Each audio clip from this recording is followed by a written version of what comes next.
नमस्कार, मैं हूं आपके साथ नेहा शर्मा और आप देख रहे हैं हमारा विशेष कार्यक्रम आध्यात्मिक ज्ञान चर्चा। और आइए शुरुआत करते हैं कार्यक्रम की और जानते हैं विचार जगत गुरु तत्वदर्शी संत रामपाल जी महाराज, सतलोक आश्रम बरवाला, जिला हिसार हरियाणा, बनाम हंसा देश पंथ के प्रमुख संत श्री सतपाल जी महाराज, पंजाबी बाग, दिल्ली के विचार। दर्शकों, आज हम बात करेंगे साधना टीवी चैनल के माध्यम से आदरणीय संत सतपाल जी महाराज जी से। तो चलिए चर्चा को आगे बढ़ाते हुए सबसे पहले हम महाराज जी का स्वागत करते हैं। महाराज जी, आपका बहुत बहुत प्रणाम। धन्यवाद, नमस्कार। अब हम जानना चाहेंगे कि आपके इष्ट देव कौन है? हमारे इष्ट देव जो हैं हमारे सदगुरु हैं, जिन्होंने हमको ज्ञान दिया और उन्हीं में हम श्रद्धा और निष्ठा रखते हैं। महाराज जी, जैसे अभी हमने आपसे जानना चाहा था कि आपके इष्ट देव कौन हैं, तो आपने बताया कि हमारे इष्ट देव हमारे सतगुरु हैं। तो सतगुरु से आपका क्या तात्पर्य है? कृपा इस पर प्रकाश डालें। सदगुरु हमारे हंस जी महाराज, हमारे जो सदगुरु, जो हमारे ज्ञानी गुरु हैं। वैसे तो गुरु की परंपरा बड़ी अर्वाचीन परंपरा है, पर वो हमारे इष्ट देव हैं। अभी आपने सुने हंसा देश पंथ के प्रमुख संत श्री सतपाल जी महाराज, पंजाबी बाग, दिल्ली के विचार। और आइए अब जानते हैं जगत गुरु तत्वदर्शी संत रामपाल जी महाराज, सतलोक आश्रम बरवाला, जिला हिसार हरियाणा के विचार। महाराज जी, आप जी का इष्ट देव कौन है?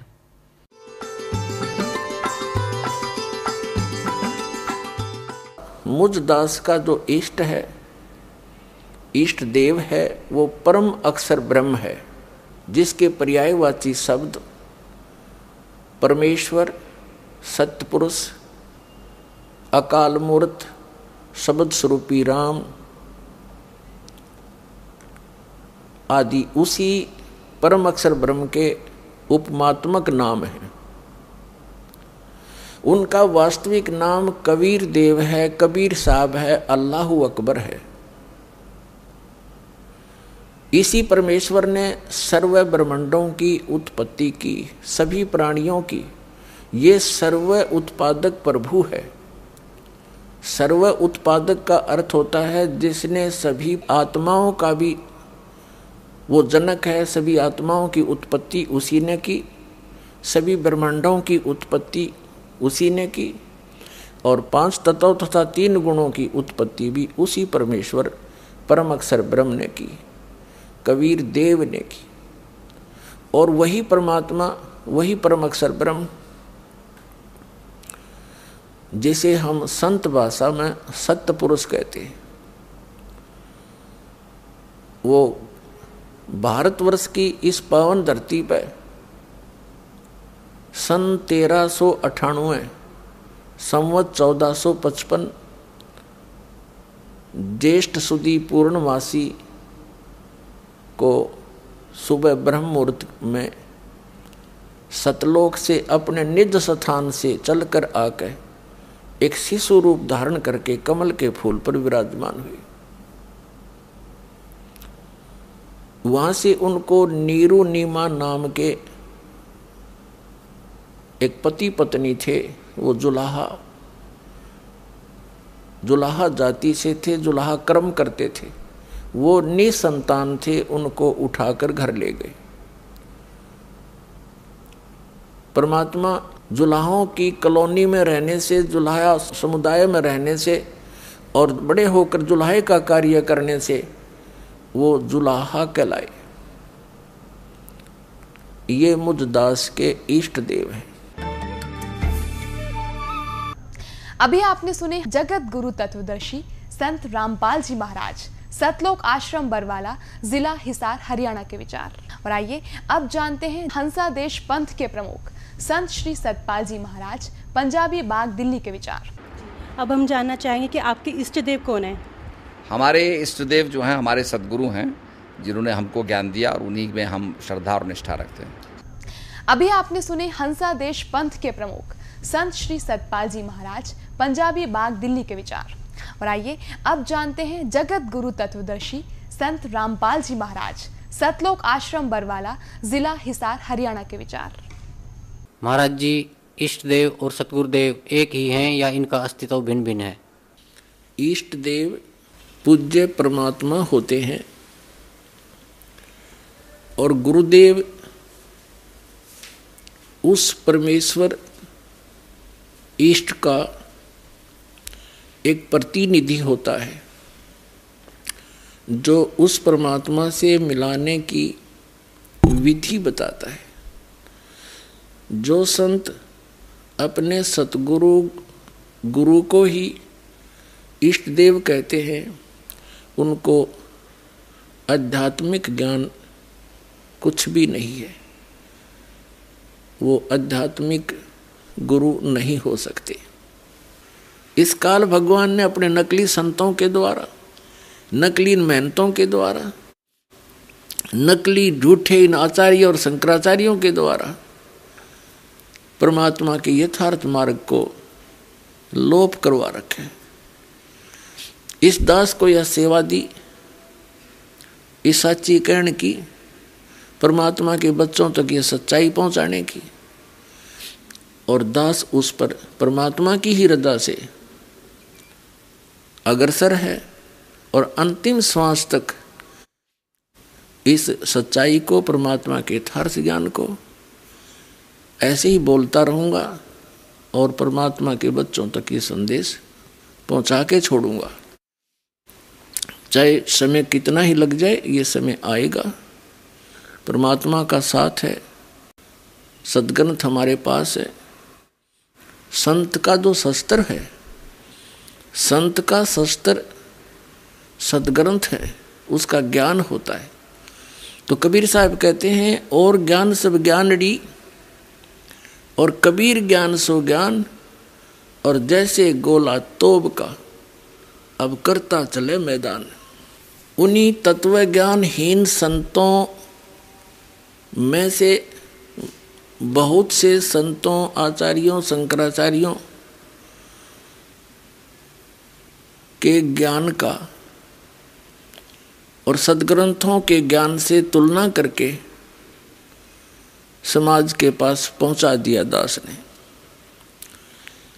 उन्हीं में से कुछ शेष रहते हैं, उनको भी आपके रूबरू कर रहा हूं। यथार्थ भक्ति मार्ग हीन प्राणियों में से एक हंसा देश नाम का एक पंथ है, जिसके अंदर करोड़ों की संख्या में श्रद्धालु फंसे पड़े हैं। और श्रद्धालु ही होते हैं। वो अपने भगवान पर ब्लाइंड फेथ करते हैं, अपने गुरु पर वो अंधविश्वास करते हैं। और श्रद्धालु का ये स्वभाव होना भी चाहिए, क्योंकि टीचर के वचनों पर स्टूडेंट ऑब्जेक्शन नहीं कर सकता, क्योंकि वो टीचर मान रहा है उसको। तो वो टीचर उस विद्यार्थी को यदि 2 दूना 6 पढ़ा रहा है, तो वो बच्चा 2 दूना 6 ही पढ़ेगा। और दूसरा व्यक्ति कोई उसको कहने की चेष्टा करे घर पे कि आप गलत बोल रहे हो, तो वो नहीं मानता। उसका स्वभाव है, वो विश्वास करता है अपने अध्यापक पर। अब इस स्वभाव का दुरुपयोग कर लिया इन नकली संतों ने, तत्व ज्ञानहीन संतों ने। इनको ना सद्ग्रंथों का ज्ञान, ना वेद और गीता और पुराणों का ज्ञान, और बन गए ये गुरु। गुरु बनना कोई बालकों का खेल नहीं है। एक अनमोल मनुष्य जीवन के साथ खिलवाड़ करना और उसका भार अपने सिर पे रखना, ये बहुत बड़ा अपराध है परमात्मा के विधान में। अब आपके रूबरू करते हैं, अंसा देश नाम का एक पंथ है, उसके प्रवर्तक हैं श्री हंस राम सिंह, जिनको बाद में हंस जी महाराज कहा जाता था। हंस जी महाराज एक बहुत ही पुण्यकर्मी प्राणी थे, एक बड़े महात्मा थे। उनके 2 पुत्र हुए, एक का नाम है श्री सतपाल जी महाराज और दूसरे का नाम है श्री प्रेम जी महाराज, जिसको बाल योगेश्वर भी कहते हैं, और जिसका अधिक प्रचार अमेरिका के अंदर है और यहाँ भी बहुत सा है, यहाँ बहुत कम आता है। अब ये संत हैं, गुरु हैं, अध्यापक हैं, और हमारा जो सिलेबस है, हम विद्यार्थी हैं, आप जी विद्यार्थी हैं, और हमारा आध्यात्मिक जो पाठ्यक्रम है, सिलेबस है, पवित्र श्रीमद् भगवत गीता, पवित्र चारों वेद और पवित्र पुराण और पवित्र कबीर वाणी, कबीर सागर, कबीर साखी, कबीर बीजक, ये मानव समाज का एक विधान है, एक सिलेबस है, यह अध्यात्म का विधान है। जो व्यक्ति अपने सद्ग्रंथों के विपरीत ज्ञान प्रदान करता है तो वो teacher out of syllabus study करा रहा है, आउट ऑफ सिलेबस टीचिंग कर रहा है, अपने पाठ्यक्रम से अलग पढ़ा रहा है। जैसे कोई अध्यापक पाठ्यक्रम के अतिरिक्त ज्ञान देता है तो वो टीचर ठीक नहीं, वो शत्रु है विद्यार्थियों का। तो ये कार्य वर्तमान के सभी संत, महंत और आचार्य, शंकराचार्य कर रहे हैं। ये दास बड़ी श्रद्धा से इन्हीं धर्म गुरुओं को तत्व ज्ञान युक्त मानकर इनसे प्राप्त ज्ञान के आधार से वही सर्व पूजाएं किया करता था। जिस दिन से ये तत्व ज्ञान की रोशनी हुई, आत्मा को एक धक्का लगा कि इतना अनमोल जीवन मनुष्य का, और ये हम भांग का भाड़े खो रहे थे। धार्मिकता का दावा करते हुए हम कोरा अज्ञान ग्रहण किए हुए थे। श्रीमद् भगवत गीता अध्याय 16 के श्लोक 23-24 में कहा है कि शास्त्र विधि को त्याग कर जो मनमाना आचरण करते हैं उनको न तो सुख होता है, न उनकी गति होती है, न ही उनको कोई सिद्धि प्राप्त होती है, अर्थात व्यर्थ, यूजलेस। फिर कहा है 16वें अध्याय के 24वें श्लोक में, इससे तेरे लिए अर्जुन सद्ग्रंथ ही प्रमाण है। उन्हीं को आधार मानकर अपने भक्ति क्रम को आगे बढ़ाना। कर्तव्य और अकर्तव्य की व्यवस्था में कौन से भक्ति क्रम करने चाहिए, कौन से ना करने चाहिए, उनके लिए सद्ग्रंथ ही प्रमाण है। अभी आपने सुने जगत गुरु तत्वदर्शी संत रामपाल जी महाराज, सतलोक आश्रम बरवाला, जिला हिसार, हरियाणा के विचार। और आइए अब जानते हैं हंसादेश पंथ के प्रमुख संत श्री सतपाल जी महाराज, पंजाबी बाग, दिल्ली के विचार। जो दीक्षा आप देते हैं वो आपको अपने गुरु से मिली है या खुद से आप दीक्षा देते हैं अपने भक्तों को? हमारे सदगुरु से मिली, हमारी गुरु परंपरा में, संत परंपरा में गुरु से मिली। महाराज जी, जब पूजा की विधि बताते हैं, श्रीमद् भागवत गीता में ये वर्णित है, ये चीज क्या? ये मैंने इसलिए आपको श्रोत्रिय ब्रह्मनिष्ठ कहा कि शास्त्रों के आधार पर, जो शास्त्रों में लिखा है उसके आधार पर सदगुरु ज्ञान देते हैं, शास्त्रों द्वारा प्रतिपादित, इसलिए उनको श्रोत्रिय ब्रह्मनिष्ठ कहते हैं। अभी आपने सुने हंसादेश पंथ के प्रमुख संत श्री सतपाल जी महाराज, पंजाबी बाग, दिल्ली के विचार। और आइए अब जानते हैं जगत गुरु तत्वदर्शी संत रामपाल जी महाराज, सतलोक आश्रम बरवाला, जिला हिसार, हरियाणा के विचार। श्री सतपाल जी महाराज तथा श्री प्रेम रावत जी, जिसको बालयोगेश्वर जी कहते हैं, ये दोनों महाराज श्री हंस जी महाराज के पुत्र और उनके शिष्य हैं। ये कहते हैं कि जो दीक्षा हमारे पूज्य गुरुदेव श्री हंस जी महाराज दिया करते थे, वही दीक्षा हम अपने अनुयायियों को प्रदान कर रहे हैं। पुण्यात्माओं, जो इनके पूज्य गुरुदेव श्री हंस जी महाराज जो साधना स्वयं करते थे और जो दीक्षा देते थे, उससे उनको क्या मिला?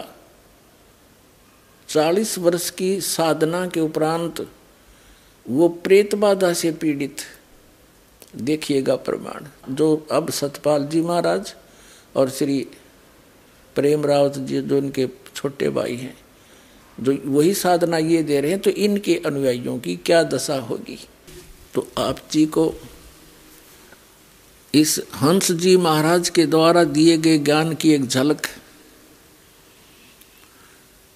और जो भक्ति वो किया करते थे और कराया करते थे, वो शास्त्र अनुकूल है या शास्त्र के विरुद्ध, और जो साधना वो किया करते थे उस भक्ति से उनको कितना लाभ या हानि हुई, तो उससे ये स्पष्ट हो जाएगा कि वो साधना उचित थी या अनुचित थी। ये आपके रूबरू करते हैं। ये एक पुस्तक है, देखिएगा, ये एक पुस्तक है अमृत के कलश, श्री हंस जी महाराज जीवन एवं दर्शन। संपादक हैं चमन लाल टंडन, MA MAd, दिल्ली विश्वविद्यालय, MA। और ये कहाँ से प्रकाशित है? प्रकाशक हैं मानव उत्थान सेवा समिति, प्रधान कार्यालय 2/12 पंजाबी बाग, नई दिल्ली से।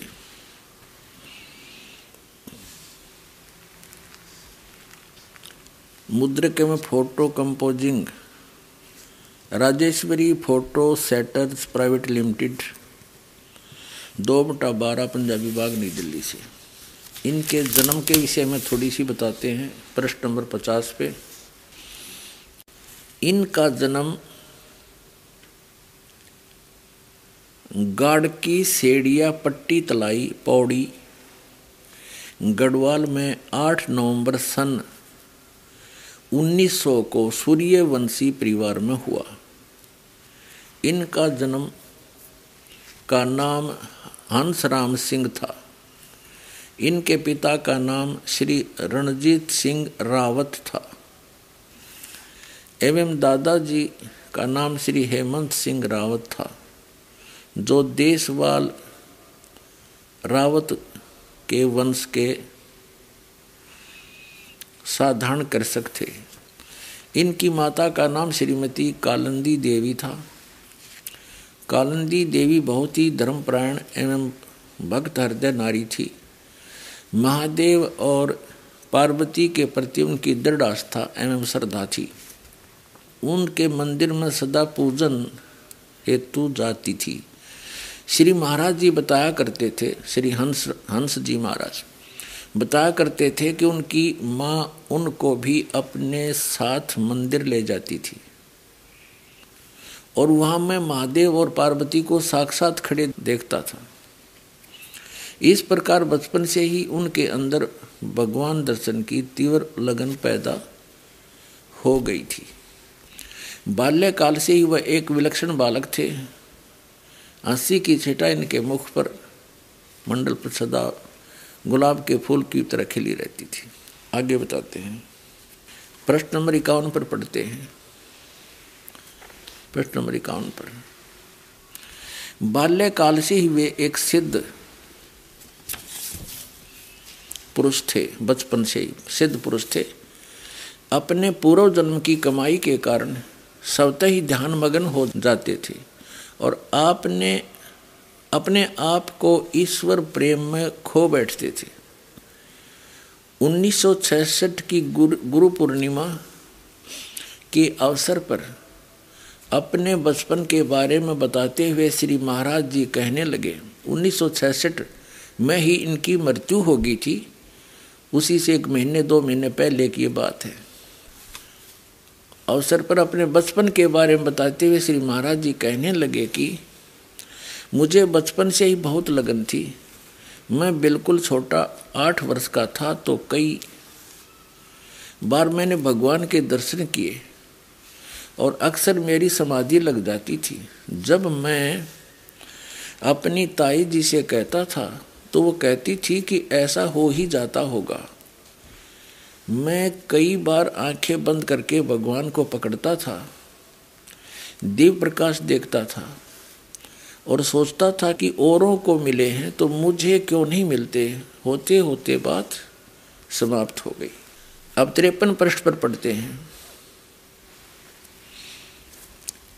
आत्मज्ञान की खोज में महाराज जी हर धर्म संप्रदाय के लोगों से मिले, बातचीत करते थे और जो स्वतः उनको आंतरिक अनुभव होते थे उनके बारे में पूछते थे। भिन्न भिन्न धर्म सिद्धांतों का अध्ययन भी इस काल में महाराज जी ने किया, लेकिन किसी ने भी उन्हें प्रत्यक्ष अनुभूति का आश्वासन नहीं दिया।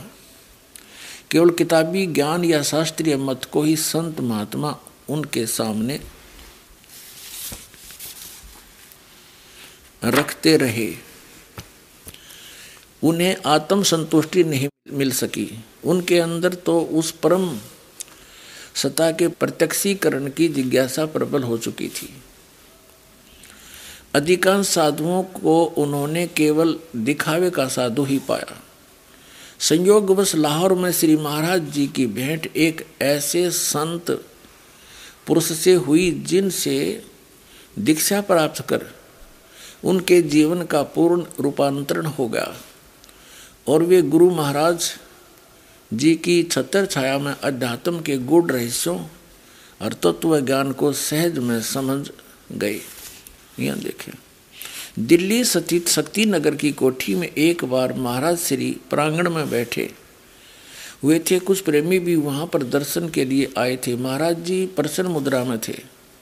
श्री महाराज जी अपने वचनों में अपनी तरफ से कुछ नहीं कहते थे, केवल महान पुरुषों की वाणियों के आधार पर ही लोगों को समझाया करते थे।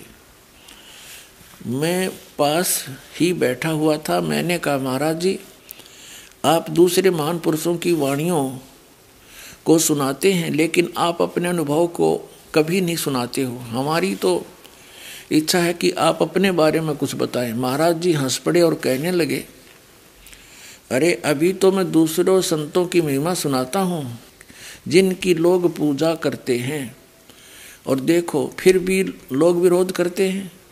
अगर मैं अपने अनुभव रखने लगा तो न जाने दुनिया के लोग मंसूर संत की तरह मेरी खाल उतरवा देंगे। अब देखो, ये पुण्य आत्मा थे।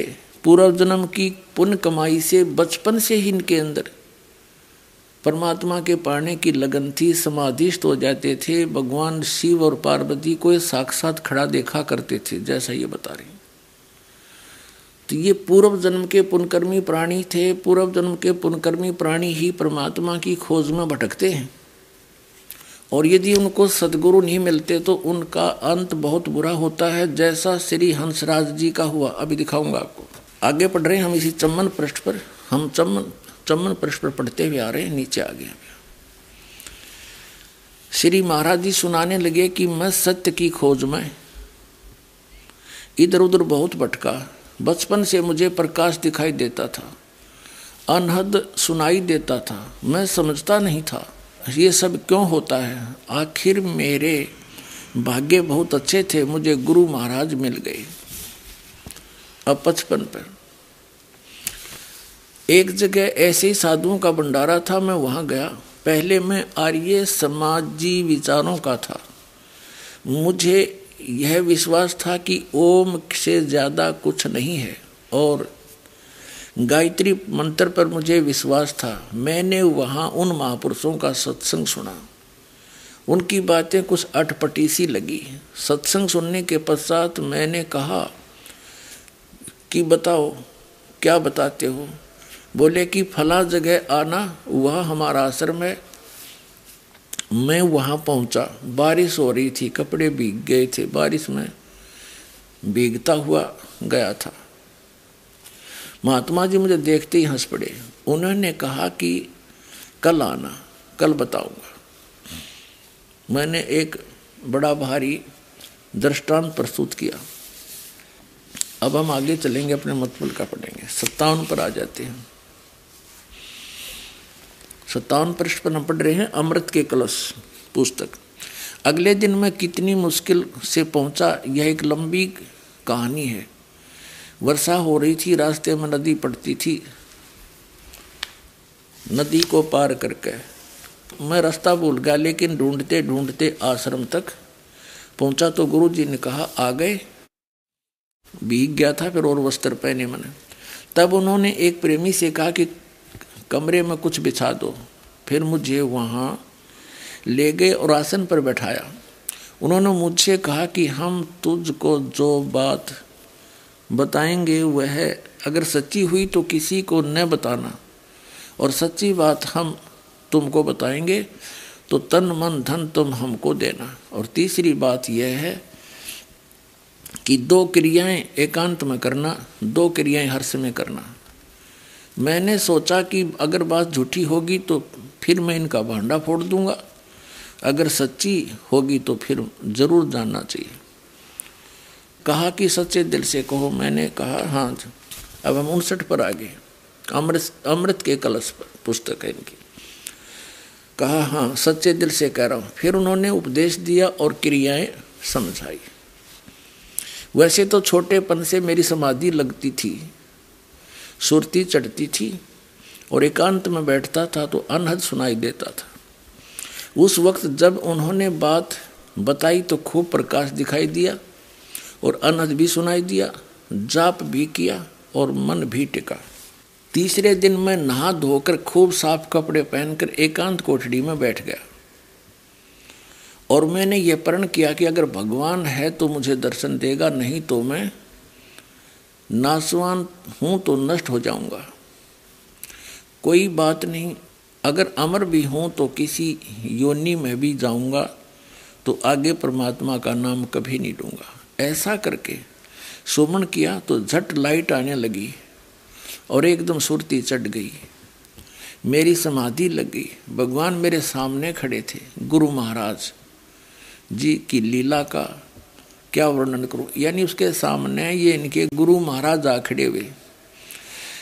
अब भी कई दफे साक्षात दर्शन देते हैं, लेकिन यह सब के करने की बात नहीं है, क्योंकि गुरु महाराज ने कहा था कि यह तेरे पूर्व जन्म की ये हम 60 पाएंगे कि तेरे पूर्व जन्म की कमाई है, और कहा कि तुमने करोड़ों व्यक्तियों को ज्ञान देना है। अपने आत्माओं दास जो बार बार कहता आ रहा है, ये प्रमाणित हो रही है कि ये पूर्व जन्म के पुण्यकर्मी प्राणी थे, साधक थे।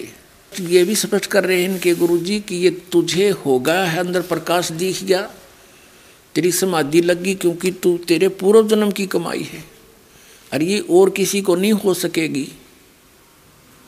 जब एक क्रिया को सभी कर रहे हैं तो सभी को होनी चाहिए, एक को क्यों हुई, औरों को क्यों ना हो। तो ये बड़ा एक झंझट है, काल का जाल है, और अब इसको समझना अच्छी तरह से, अपने आप को बचाना है हम सब ने। ये पुण्यकर्मी प्राणी थे, पिछले पुण्यकर्म इसके बहुत ज़्यादा भक्ति थी। जैसे इन्वर्टर की बैटरी चार्ज होती है, आगे चाहे चार्जर लगाओ चाहे ना लगाओ उसमें, फिर भी उससे बहुत कुछ लाइट जगती है, पंखे भी चलते हैं। और जब चार्जर के अभाव से उसकी पूर्व की अक्षमता समाप्त हो जाती है, एक ही दम सब सुविधाएं बंद हो जाती हैं। और यही दशा इस हंस जी महाराज के साथ हुई, अभी प्रमाणित करते हैं। अब ये आर्य समाज के विचारों से प्रभावित था और ओम नाम का जाप करता था। एक ऐसा अनाड़ी संत मिल गया इस पुण्यात्मा को, उसने वो ओम नाम भी छुड़वा दिया। आंख कान बंद करके एकांत स्थान में ये डले डोण फैला दिया। ये हठ योग किसी संत ने कराया नहीं, किसी सदग्रंथ में प्रमाण नहीं। गीता जी के अध्याय नंबर 3 के श्लोक नंबर 4, 5, 6, 7, 8 में स्पष्ट किया हुआ है कि अर्जुन एकांत स्थान पर बैठ के साधना करेगा, तेरा निर्वाह कैसे होगा। तो ऐसे कर्म तो ढोंगी लोग करते हैं, पाखंडी। ये देखिएगा, ये श्रीमद् भगवत गीता जयदयाल गोविंद का इसके अनुवादक हैं, गीता प्रेस गोरखपुर से प्रकाशित है। अध्याय नंबर 3 का। ये है अध्याय नंबर 3 और श्लोक नंबर हम 4 से पढ़ेंगे। मनुष्य ने तो कर्मों का आरंभ किए बिना निष्कर्मता को यानी योग निष्ठा को प्राप्त हो सकता है, और न कर्मों के केवल त्याग मात्र से सिद्धि यानी सांख्य निष्ठा को प्राप्त हो सकता है। 5वां, निसंदेह कोई भी मनुष्य किसी काल में क्षण मात्र भी बिना कर्म किए नहीं रह सकता, क्योंकि सारा मनुष्य समुदाय प्रकृति जन गुणों द्वारा परवश कर्म करने के लिए बाध्य किया जाता है। अब आगे देखो 6वां श्लोक। अब ये 6वां श्लोक है। 6वां श्लोक 5वां हमने पढ़ लिया। जो मूढ़ बुद्धि मनुष्य यानी मूर्ख समस्त इंद्रियों को हठपूर्वक ऊपर से रोककर मन से इंद्रियों के विषयों का चिंतन करता रहता है, वह मिथ्याचारी दम्भी यानी पाखंडी कहा जाता है।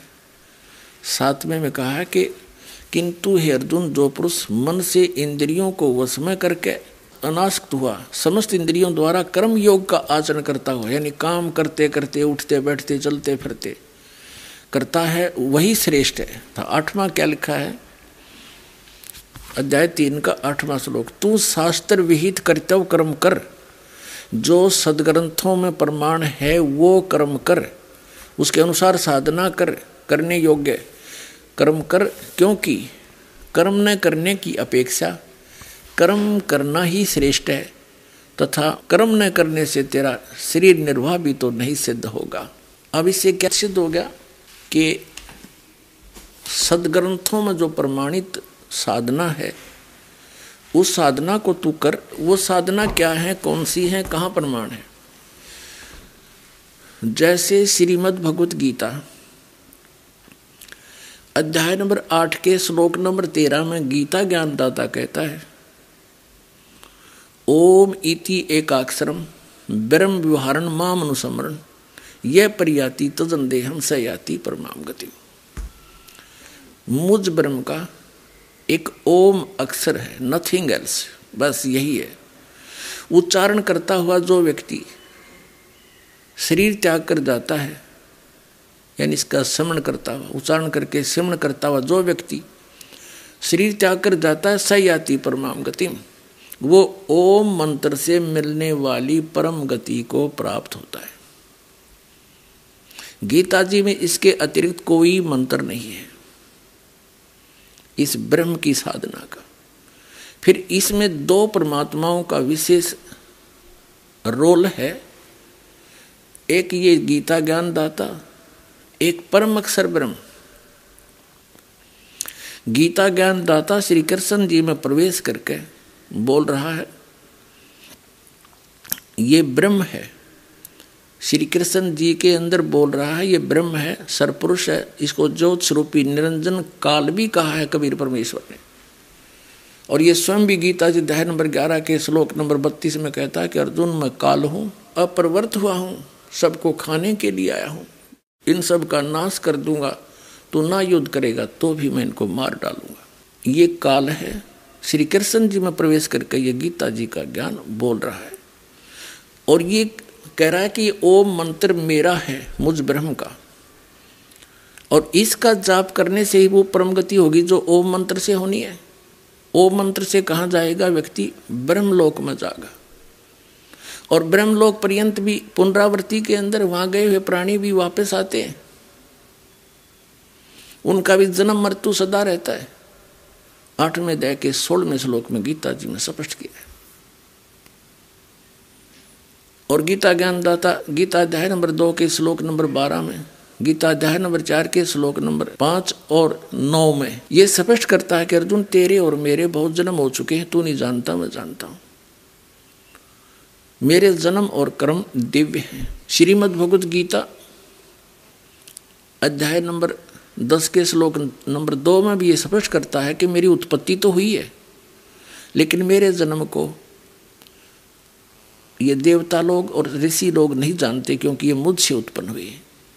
और इसकी उत्पत्ति यानी पिता की उत्पत्ति को कौन बता सकता है?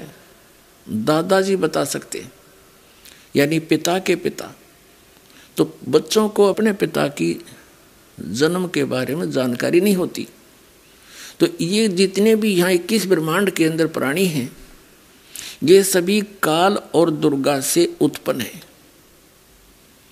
तो हम यहाँ के प्राणी इस काल के जन्म को कैसे जान सकते?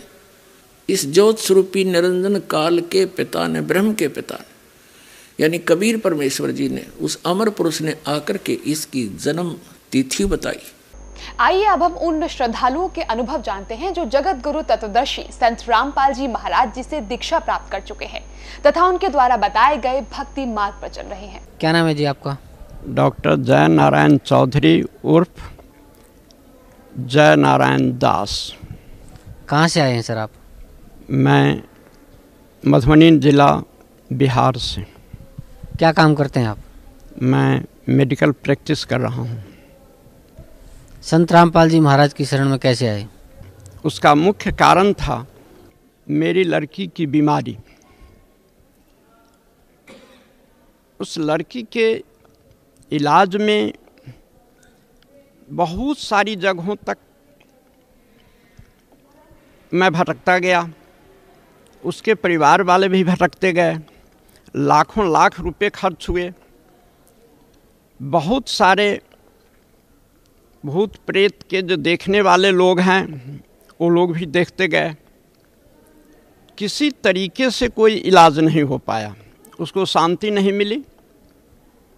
हॉस्पिटल में ले जाते थे तो डॉक्टर लोग कहीं सीटी स्कैन कराता, कहीं कुछ होता, कोई टेस्ट कराता, फाइंडिंग में कुछ आता नहीं था। भूत प्रेत वाले यहाँ ले जाते थे तो वो लोग कहता था जो है तो, लेकिन हम लोग ठीक नहीं कर सकते। और इस तरीके से होते होते कितने सारे डॉक्टर और कितने सारे वैसे लोगों के पास भटकते भटकते कहीं कोई सहारा नहीं मिला। अंत में बंगाल में वो रहती है वैसे, तो बंगाल से मैं बिहार ले आया, वहाँ डॉक्टरों को दिखाया। 106 भूत प्रेत को ठीक करने वाले लोगों की बुलाहट मेरे यहाँ हुई।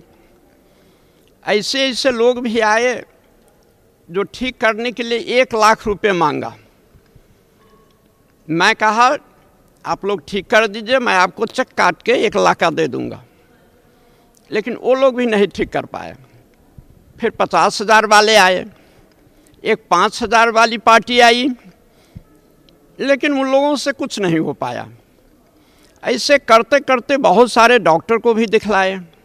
उसको सबसे बड़ा कॉम्प्लिकेशन था जो अगर मॉर्निंग में उसको राइट साइड में पेन होता फ्रॉम हेड टू टो, तो इवनिंग में उसको होता था लेफ्ट साइड में। और इस तरीके की स्थिति थी जिससे मालूम पड़ता था कि इसको कोई दांत से काट रहा है, और वहाँ मांस उठ जाता था। वो बहुत ज़्यादा बेतहाशा चिल्लाती थी और बार बार यही प्रार्थना करती परमात्मा से जो अब इसके लिए मुझे मौत ही दे दो, दूसरा कोई सहारा मेरे लिए अब जीने का नहीं रह गया है। सभी जगह से हम लोग निराश हो गए।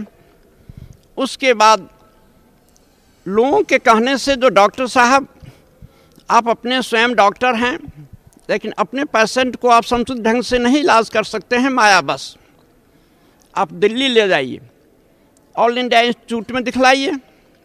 वहाँ से हम लोग दिल्ली आए। ऑल इंडिया इंस्टीट्यूट का नंबर ज़रा लेंदी था।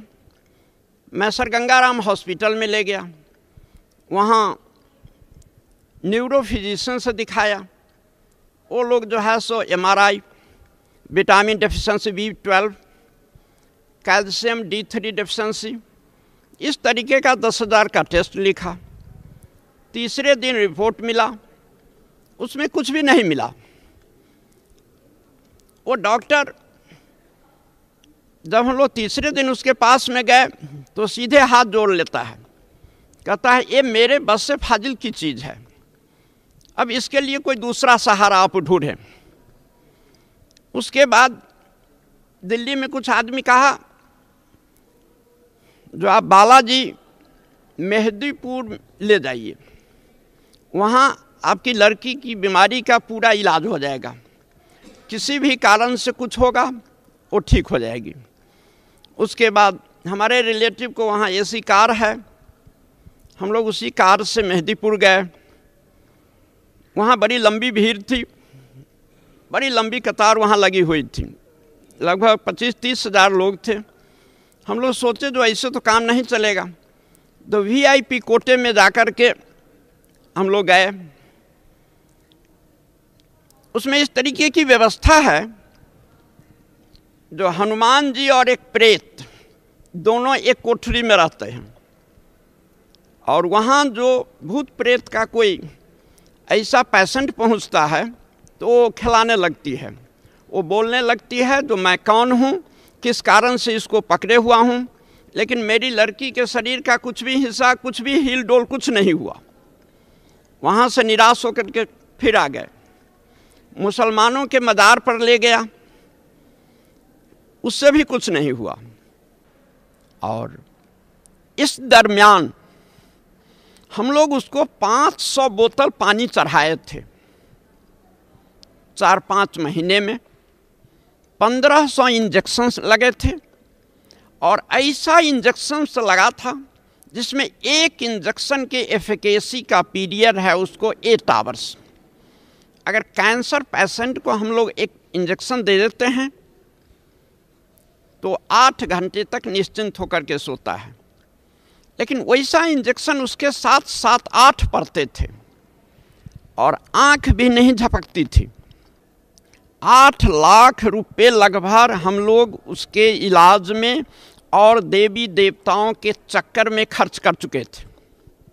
एक रोज़ हम लोग दिल्ली से कार से यहाँ आए, सत्संग चल रहा था, लड़की को भी नाम उपदेश दिलाया, मैं भी नाम उपदेश ले लिया, और गुरु महाराज जी से आशीर्वाद लेने के लिए जब हम लोग आए, यही 7 जगह है, इसी में हम लोग आए, कारण उसकी चिल्लाहट बढ़ रही थी।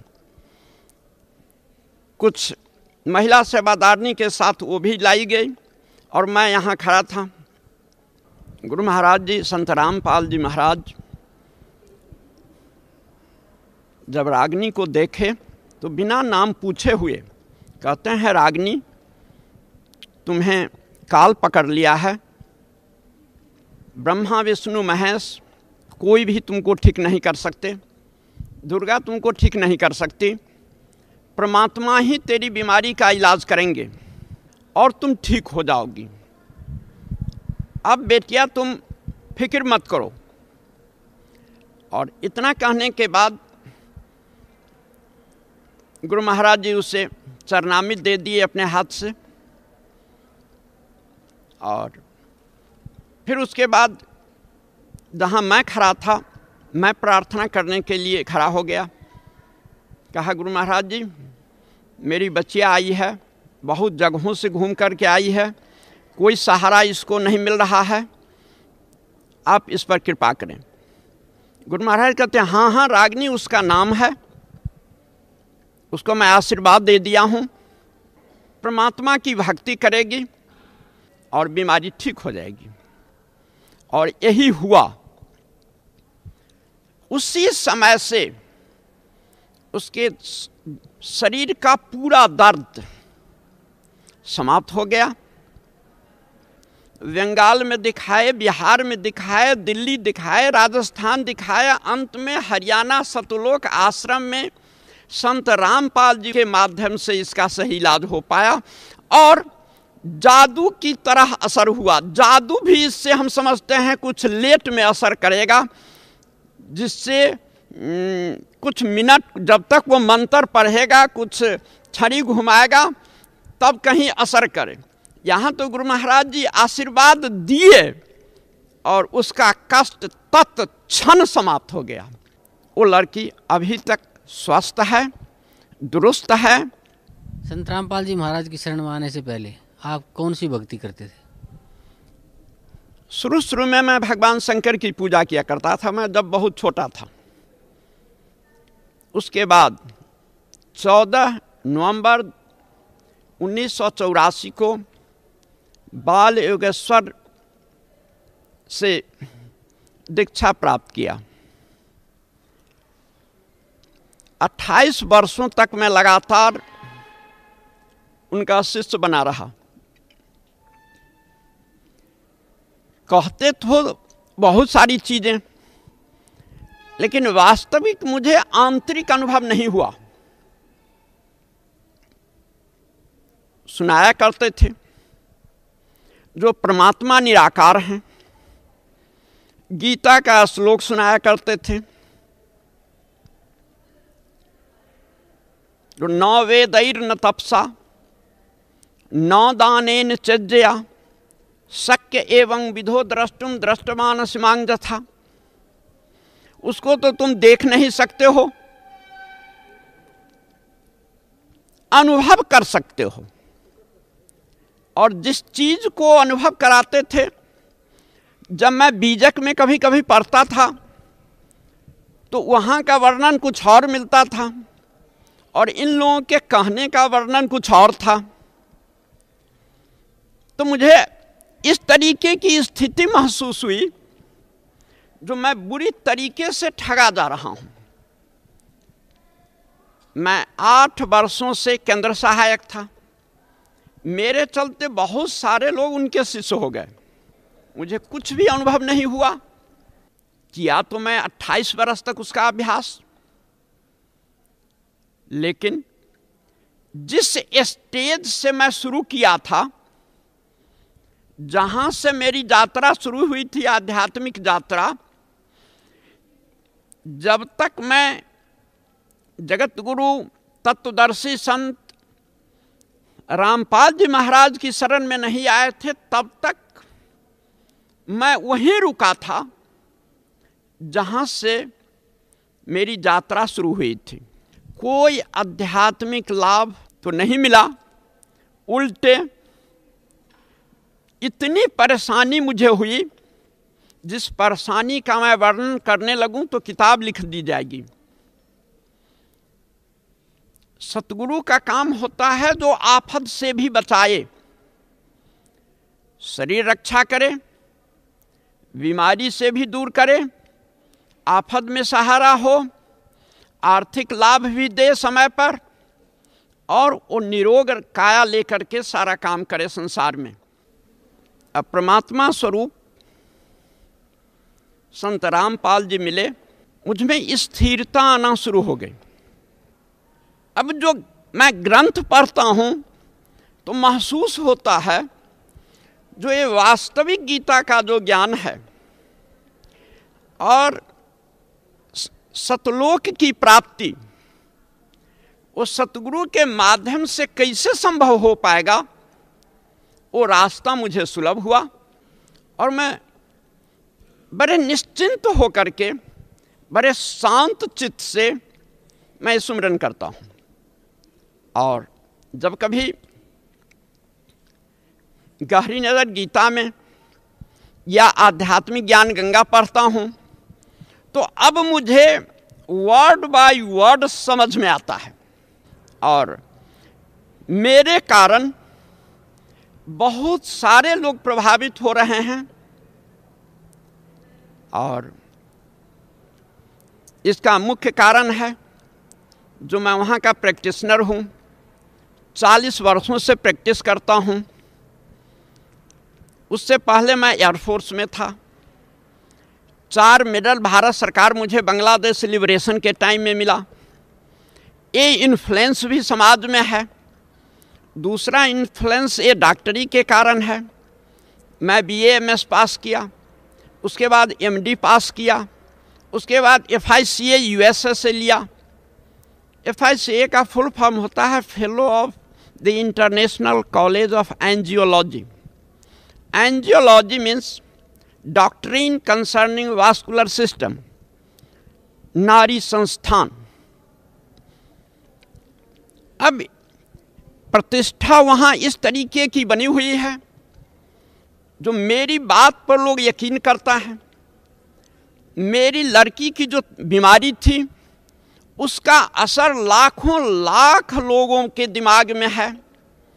जो किसी तरीके से डॉक्टर साहब की लड़की का इलाज नहीं हो पाया, बंगाल में दिखाए, बिहार में दिखाए, दिल्ली दिखाए, राजस्थान दिखाया, अंत में हरियाणा सतलोक आश्रम में संत रामपाल जी वहाँ रहते हैं, उनके माध्यम से इसका सही इलाज हो पाया और जादू की तरह असर हुआ। जादू भी इससे हम समझते हैं कुछ लेट में असर करेगा, जिससे कुछ मिनट जब तक वो मंत्र पढ़ेगा, कुछ छड़ी घुमाएगा, तब कहीं असर करे। यहाँ तो गुरु महाराज जी आशीर्वाद दिए और उसका कष्ट तत्क्षण समाप्त हो गया। और मैं हृदय से गुरु महाराज जी को मैं कितना कितना धन्यवाद दूं। वो तो हमारे गुरु महाराज जी हैं, परमात्मा हैं, सब कुछ हैं। और मैं और एक बात कह देना चाहता हूं, गुरु महाराज जी लाखों लाख उनके शिष्य होंगे, लेकिन मुझे मेरा नाम भी जानते हैं और बिना प्रार्थना किए हुए मुझसे ज़्यादा कदा पूछ देते हैं, जो कहो कैसा समाचार है, बेटिया का क्या समाचार है। उसके बाद अभी तक वो बहुत ठीक हाल में है। वास्तविक उसकी बीमारी का शुरुआत लगभग 10-12 बरस पहले हुआ, लेकिन हम लोग उसको सही ढंग से डिटेक्ट नहीं कर पा रहे थे। कभी अपेंडिक्स में दर्द हुआ तो उसको अपेंडिसाइटिस का ऑपरेशन करा दिए, गॉल ब्लैडर में पेन हुआ तो गॉल ब्लैडर का ऑपरेशन करा दिए, जब कहीं एब्डोमिनल एरिया के निचले हिस्से में दर्द हुआ तो किसी गायनेकोलॉजिस्ट से दिखा दिया, सर दर्द हुआ तो न्यूरोफिजिशियन से दिखा दिया। और सारे टेस्ट होते गए, होते होते अंत में कंक्लूजन कुछ भी नहीं निकला और हम लोगों के रुपए खर्च होते गए। और सारे होते होते में भी एक ऐसा स्थान हम लोगों को मिला जहां एक पैसे भी नहीं लगे, मुफ्त में भोजन मिला, मुफ्त में रहने की व्यवस्था हुई और ऐसा प्यार मिला जो इसको मैं शब्दों से व्यक्त नहीं कर सकता हूं। ऐसे तो मुझे कोई संबंधी भी हम लोगों से इतने अपनापन के साथ वो लोग नहीं बातचीत करते हैं जितने अपनापन के साथ गुरु महाराज जी सहृदयता पूर्वक हम लोगों से बातचीत करते हैं। और मैं बहुत बहुत गुरु महाराज जी का आभारी हूं। ये मेरा जीवन कल्याण हो रहा है।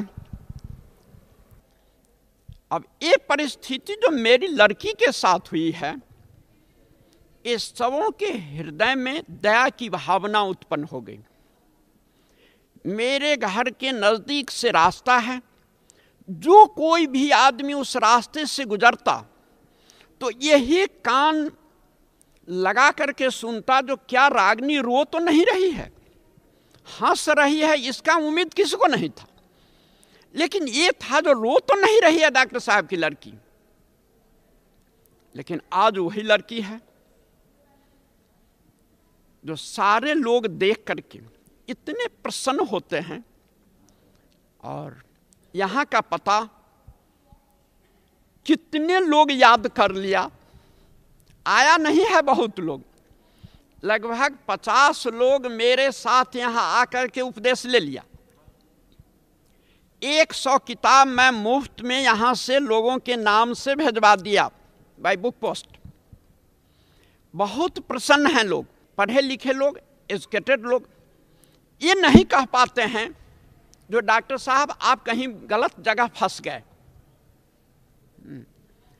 सारे लोग परमात्मा के संबंध में जानना चाहते हैं और अपने जीवन को धन्य बनाना चाहते हैं। डॉक्टर साहब, आपने भिन्न भिन्न भक्तियाँ की, देवी देवताओं की, और फिर आप बाल योगेश्वर जी की शरण में भी रहे, उनकी बताई हुई भक्ति भी की, और फिर आप संत रामपाल जी महाराज की शरण में भी आए।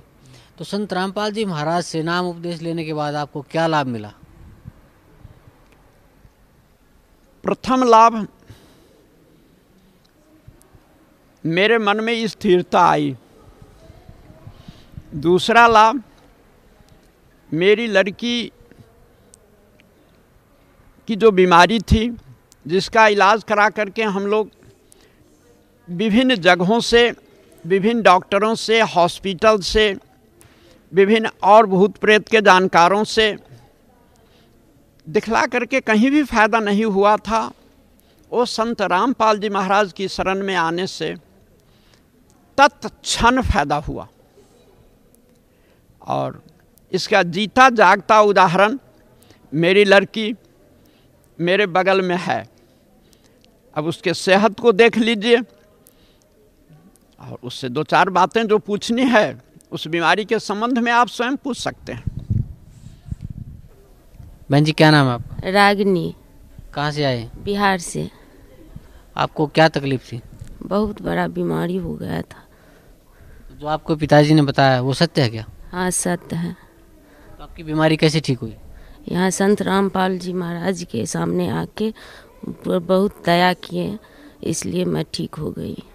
धन्यवाद बहुत। डॉक्टर साहब, आपके पूज्य गुरुदेव संत रामपाल जी महाराज ने जो वेदों का, पवित्र गीता जी का जो अनुवाद किया है, और वर्तमान के कुछ संस्कृत के विद्वान ये कहते हैं कि संत रामपाल जी महाराज को संस्कृत नहीं आती, तो उसके बारे में आपका क्या कहना है?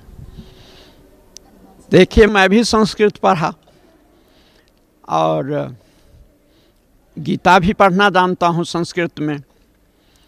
बहुत सारे संस्कृत के ग्रंथ भी पढ़ता हूँ।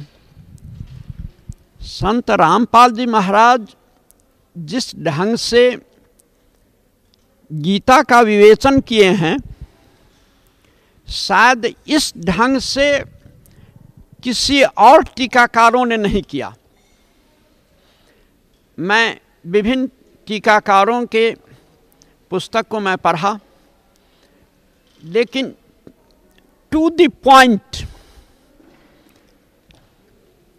जिस तरीके से इनका उत्तर है और इनका अनुवाद है, इस तरीके से किसी भी संस्कृत जानकारों की किताबों में नहीं है।